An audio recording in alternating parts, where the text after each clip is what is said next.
for my fifth show, a TV show I like, and I actually could have had this number one, but I think because there was just a couple of things with it, why I didn't, but I'm going to explain this now, is the show Frasier. Frasier is a television show that was on NBC for 11 seasons. It aired from 1993 to 2004, so it went on a long time. And I actually started watching Frasier when I started secondary school, so kind of an advanced show to watch for secondary school, because at that time most people were watching Friends, and I never liked Friends. I thought Friends was always a bit, kind of very popularity show, but I didn't think there was anything. Once you watched the episode, that was it. There was nothing deep about it. But Frasier, because I had watched on Channel 4 in the UK, I had watched Cheers, and so Frasier was a character. Frasiercrane is a psychiatrist, and this spin-off was off Cheers. And he returns to his hometown Seattle, and he becomes a radio show host in psychiatry. And while this show goes on, he reconnects with his father, Martin, who's a retired police officer, who is very working class, meat and potatoes type of man, not sophisticated. He's the complete opposite to Frasier. He reconnects with also his younger brother, Niles, who I think Niles actually is one of the funniest things in the show. And when they're doing a remake, and it's a shame that he's not back in it, but however, I think Nicholas Lyndhurst, who's going to be the college professor, I think will work really well, because he's got sort of that similar energy. So Niles is also a fellow psychiatrist. Now, both of them are psychiatrists, but they're trained in the old psychiatry ways. And so the idea is they use these psychiatry ways of navigating through their life, and most of the things just don't work. It all works in academic reasons, but it doesn't work in the practical world. So there's other characters well dotted around this. They have Frasier's producer, Rozdoyle, who's, again, very down to earth, very serious, very pragmatic. And then you've got someone like Daphnemoon, who is Martin's living carer, and she's quite interesting because it was an American TV show, but she's from Manchester, so she's got this like Mancunian in that show, probably a little bit of a kook as well, because she says she's got a psychic thing and so forth, and they all laugh about it, but things actually sometimes do come out, which is quite interesting. Also with the radio show in Seattle there's a guy called Bob the Bulldog Briscoe, who's a sports talk show host, and he is like, again, this meat and potatoes, working class against the sophisticated, who Frasier is like the upper class, likes going to the opera and all these sort of things. And what we kind of get into the idea of the overview is that we see this idea of and I think what I resonated with is because I come from a background where my father was a mechanic, illiterate, and my mum left school with no qualifications, so both from working class background. And me growing up, I sort of had a more sophisticated taste. So before I was 1993, I was training as a classical singer. I liked reading books. I was very into art galleries, museums. I wasn't the typical working class kid, because most working class kids like football. I did like football. I liked it with my grandfather, but I'm still not a massive fan. I do understand it and like it, but I see it from more an academic way of looking at things. I was into basketball because I thought it was more intellectually interesting.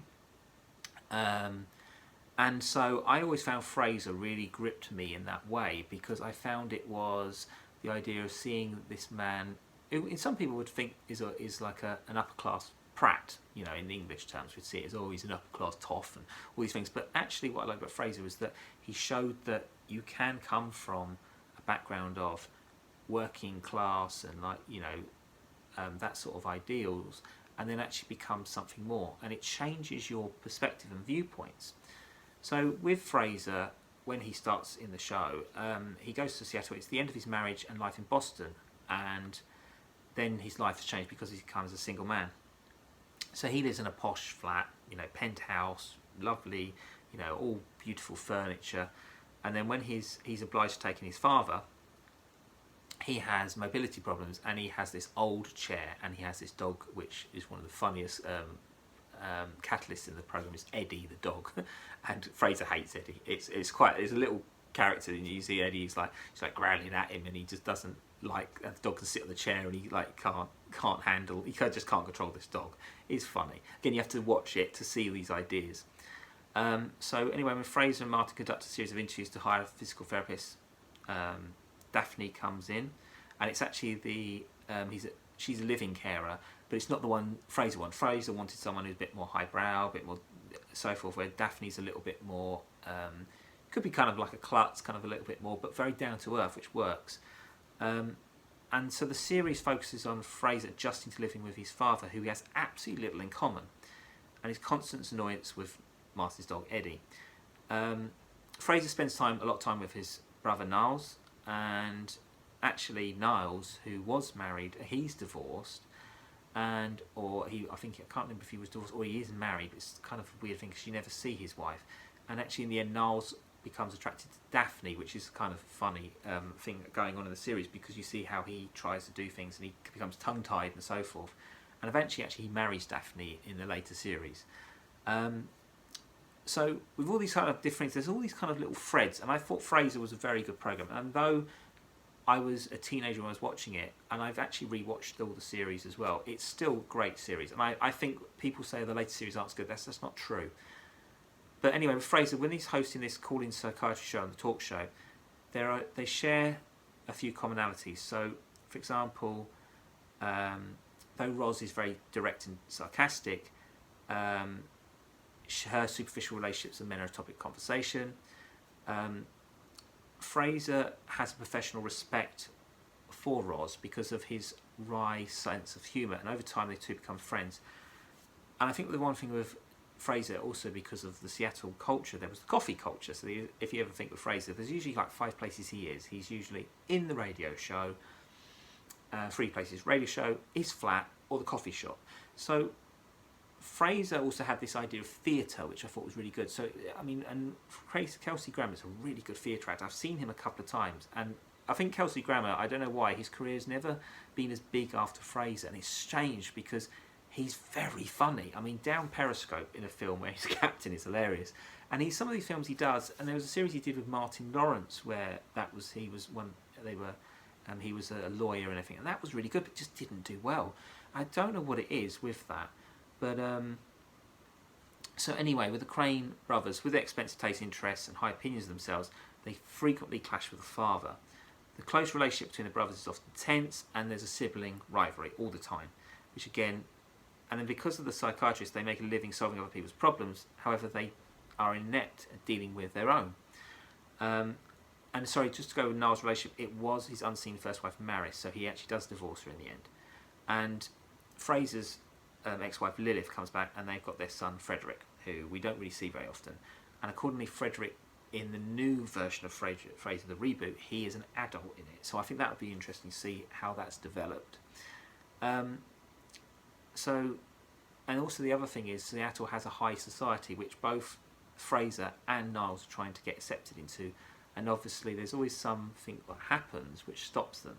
So it's kind of like there's this idea of where this works is how do they want to be part of something elite and so forth, but then actually they have a sympathetic attitude to working class culture, so it becomes a problem, because then the relationship, like the way Frasier becomes, is because once he becomes more sophisticated, his manners become selfish and more aloof, and then this is where these issues happen. So I think what's great about this is just the dynamic between the characters, and though it's not a show that's repeated very often, but I think personally, before people watch the new show, I think they should watch the old one and watch it through and just see. To me, it was so interesting that Frasier was always, it did very well with the awards and things, but it never got the regard as much as Friends did.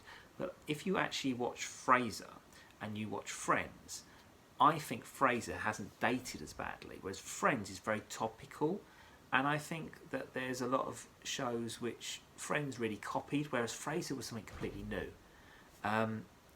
So my advice when you're watching Frasier is the cast never changes, and though the series, again, you don't have to watch Cheers to it, but I think the whole idea of how that works and this kind of goes on is that it was a long-running series, and again, I don't think it ever got weak. There's also a lot of guest stars in it, which will make it very funny, because when they come in, they usually come in as eccentric.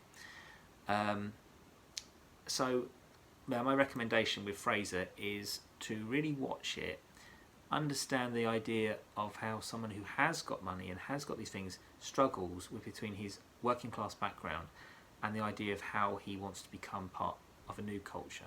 And I just, as a kid, I liked it. And it was so strange because when I was at secondary school, there was only one person who liked the programme apart from me, and that actually became my history teacher in my last year at secondary school.